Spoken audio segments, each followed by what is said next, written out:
Sa unang tingin, tila mamamalik mata ka. Ka-look alike kasi nila ang mga sikat, pati na ang mga kontrobersyal. Laman siya ng mga balita nitong mga nakaraang linggo. Witnesses lang po ang inuot. Sabi niyo po ngayon sa amin, resource persons kami. Pinag-usapan ang budget hearing niya sa Kongreso. I will forgo the opportunity to defend the Office of the Vice President 2025 budget proposal. She may not like my answer. She may not like how I answer. But I am answering. Bukod kay Vice President Sara Duterte, Naging matunog ang napabalitang pagkikita nila sa Bicol ni dating Vice Presidente Leni Robredo. At maugong din ang usap-usapan na may inihahanda ng impeachment complaint laban sa kanya. Hindi ako aalis dito dahil nilagay ako ng mga tao dito. Si Vice Presidente Sara Duterte. Hindi kami takot. Sumasagot lang kami sa kanilang mga atake sa amin. Pero sa kabila ng mga hinaharap na kontrobersya, gaano katotoong kamakailan lang, naispatan daw siyang tila unbothered lang sa isang bar, pa-party-party lang? Is that real o fake? Ang nasa viral video, nahanap namin hindi sa Davao City, kundi sa Quezon City. Pero paglilinaw niya, she may not be the vice, pero papasa raw siyang doppelganger nito. Siya ang 23 anyos na waiter na si Tasha o mas kilala ngayon online bilang si Inday Tasha. Madam Chair, ako po si Inday Tasha. Inday Tasha! Bali, nag-start po siya nung graduate po ako nung senior high school. Nag-graduation pic po kami. Napansin po nila na parang kahawi ko po si VP. Noong 2022 po, habang nagsaserve po ako, Inday Sara! Sumisigaw-sigaw po sila ng Inday Sara. So ako naman po, yung signature post po ni VP, ganyan-ganyan po siya. Nilalaro-laro ko lang din po, gumaganang-ganyan po ako. Hi ma'am, thank you for waiting. Here's your order, ma'am. Bakit hindi luto? Madam Chair, she may not like my cooking. Ma'am, I cook it with love. Kaya si Tasha, mas kinarirang panggagaya kay VP Sara mula sa pananamit, postura, hanggang sa kilos at galaw, on fleek. Hand gesture po, yung mannerism po is inaaral ko po siya at ginagaya ko po. Unti-unti na pong kumakalat po yung mukha ko sa social media po. Si Tasha, hindi lang daw basta ng gagaya, updated din daw siya sa usaping politika. Pag meron po siya mga issue, kung ano yung mga lumalabas sa balita, syempre tinitinan ko po yun. Gaya ni VP Sara, malapit din daw si Tasha sa kanyang ama, nakasuporta lalo na sa kanyang pagiging trans woman. Hindi ko makalimutan yung tatay ko po nung gabing umuwi po ako na galing po ako sa pagtitinda ng sampagita. Sabi niya po sa akin, yan yung dalaga ko. Sobrang sipag na. Dahil ikaw ay isang kaibigan, may regalo ako sa'yo. Storybook para sa'yo. Ginawa ko lang naman po itong content to entertain po para po magpasaya po ng tao. A day in a life! Dahil sa pagiging ka-fest nila ni VP Sara, nadagdagan daw ang kanyang mga racket. Proud po ako sa sarili ko dahil yung kapatid ko po is napapag-aral ko po. Parang ngayon po college na po siya. 13 kami magkakapatid. For me, nag-stop ako ng college ko po para sila muna po unahin ko. Ako, ito na muna, magtatrabaho muna ako para sa kanila.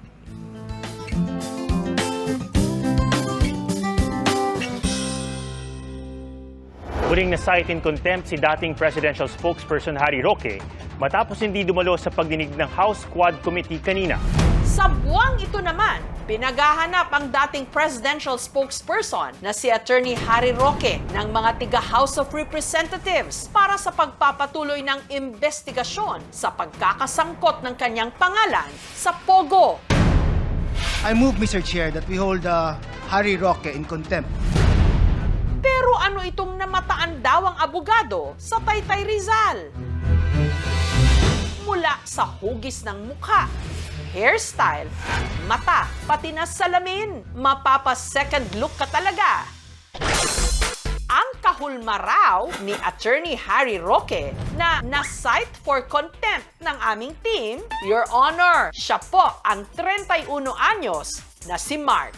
Alam mo kasi, kaya naman we need to be very more careful on what we report kasi hindi natin alam kung paano magre-react ang taong bayan.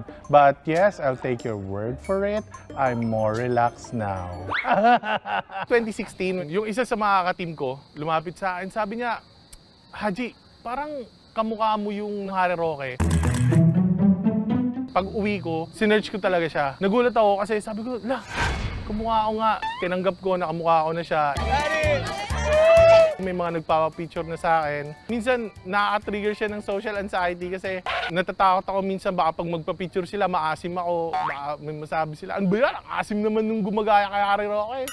Ang laban po natin ngayon ay pwersa ng kadiliman, laban sa pwersa ng... I'm making sure na kabisado ko yung linya niya. At the same time, alam ko yung rising and falling intonation ng kanyang tone. Dahil talaga namang sinusupin nila ang mga kritiko ng administrasyon na ito. When I'm watching his videos, ginagalaw ko talaga yung kamay ko, ginagaya ko. So natatakot ako kasi mas mukha na akong Harry Roque kaysa sa kanya.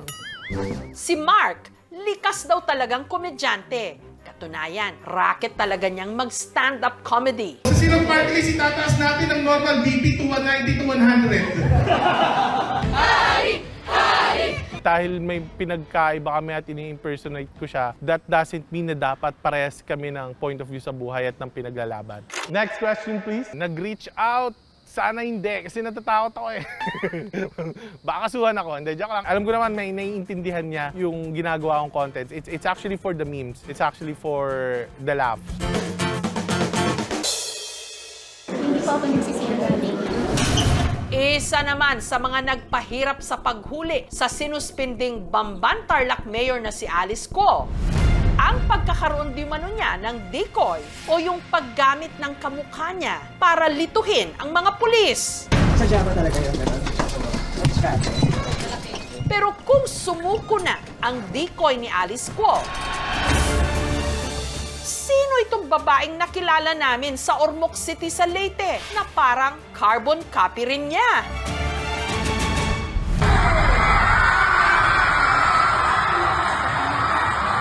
Your Honor, hindi po ako lumaki sa farm, pero lumaki po ako sa probinsya. Siya ang 17 anyos na si Nat. Sabi po ng mga kaklase ko na kamukha ko po daw si Alice Go. Alice Go! Alice Go! Ito po yung mugshot ko. Grade 12 na si Nat. At katulad ni Alice Go, si Nat meron din daw paboritong guro. Si Ma'am Melody. Teacher ko po siya sa grade 11. Favorite teacher kasi favorite niya din po ako. Sabi ko nga sa kanya na, pwede, anak na lang kita yun. Ito po yung front door namin. Ito naman po yung back door namin. Dito po ako lumalabas. Your Honor, hindi ko na po alam.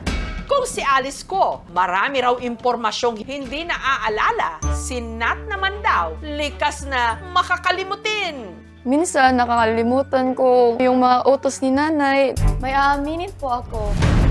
Kahit makakalimutin po ako, with honors po ako, Your Honor. All over the news naman ang pinakabagong coach sa The Voice Kids, ang leader ng SB19, si Pablo. Pero maraming SB19 fans o 18 na namamalik mata nung nag-viral ang TikTok videong ito ni Pinunong Pablo na may kaduet na girl version daw niya. What? Wala raw yang filter dahil ang leader ng Kings of P-pop na SB19 para talaga silang pinagbiyak na bunga. Siya ang 25-year-old 18 din na si Jessie. 2019. Yung friend ko bumisita sa bahay namin. Nag-selfie kami, tapos pinost niya sa Facebook. Uy, kamukha mo si Pablo, ganyan. Madami po nagsasabi sa mata daw po, sa kilay. Flattering syempre, kasi nako-compare ka sa isang sikat na personalidad. Simula nung makilala ang look-alike niyang si Pablo at ang grupo nitong SB19, si Jessie naging instant fan. 10 out of 10. Perfect. Itong year na to, first time kong maka-attend ng face-to-face concert. Naging sobrang memorable talaga siya sa akin. Ang dami ko pong mga nakilala na fans rin ng SB19. Ang babait po nila, sobrang accommodating, feel po nila na welcome ako sa kanila. Ito na lang po yung natira na merch ko galing sa concert. Si Pablo lang, ayun. Sa pamamagitan din daw ng pagfa-fangirl, mas tumaas daw ang kumpiyansa niya sa kanyang sarili. Elementary to high school na actually nabubuli po ako physically. Na-nominate ka as muse, tapos magtatawanan ka. Dumating sa point na wala nang gusto makipagkaibigan sa akin. Ngayon po, ang dami na pong lumalapit, ang daming gusto makipagkaibigan. Pablo! Pablo! Pablo! Pagpatuloy lang po nila yung pag-inspire sa mga tao. She may not like my answer. Sa init ng mga kontrobersya ngayon, sa showbiz man o sa politika, sa totoo lang, nakakaduling na. Look up in the sky! It's a bird! No! It's a plane!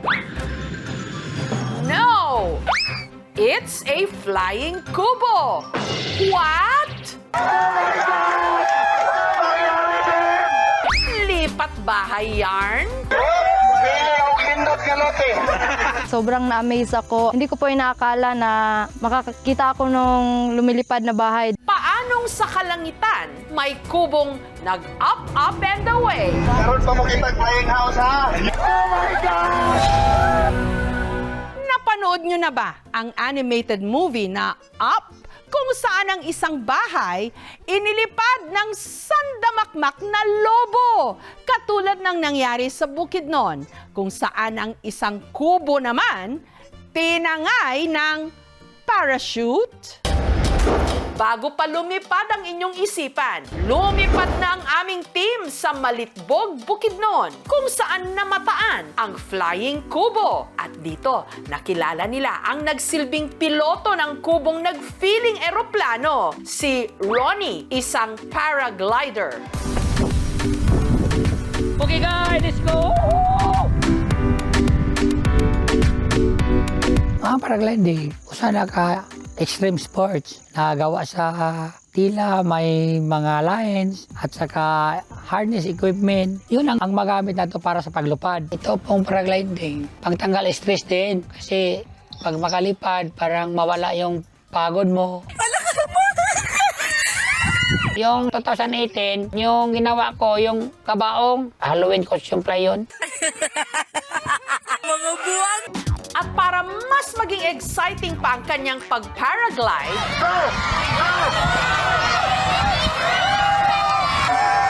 Ang naisip ko yung bahay lang kasi madali lang gawin, maganda tingnan kaiba. Paano mo gagawin yun na mabigat yung bahay na yun na ililipad niya? Excited ma'am na may kaba rin. pero para lumipad ang kubo, dapat gawa ito sa magaang material. Kaya sa halip na nipa, kahoy o kawayan, ang ginamit ni Ronnie sa pagbuo nito, styrofoam. Sobrang gaan lang yun, mga 3 to 4 kilos lang. Papintahan lang, magbuka siyang bahay kubo. Sobrang dali siya manobrahin. Madali lang ako makagalaw sa taas. Ito ang ginawa niyang entry sa pinakaunang paragliding event sa Malitbog, ang Paragliding National Accuracy and Fun Fly.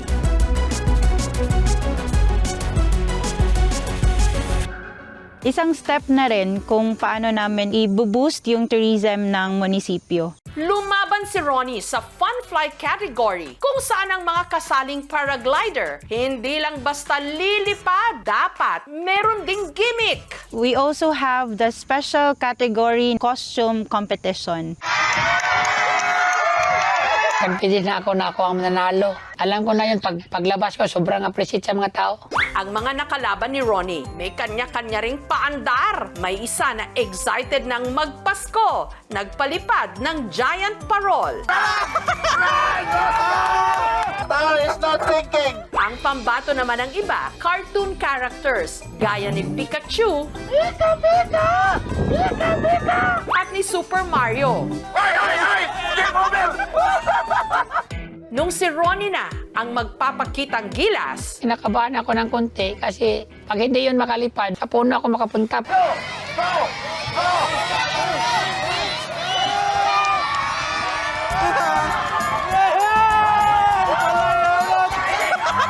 hanggang sa lumipad na sa himpapawid ang kanyang flying kubo. Nagsisigawan yung mga tao pag take-off ko, ang dami.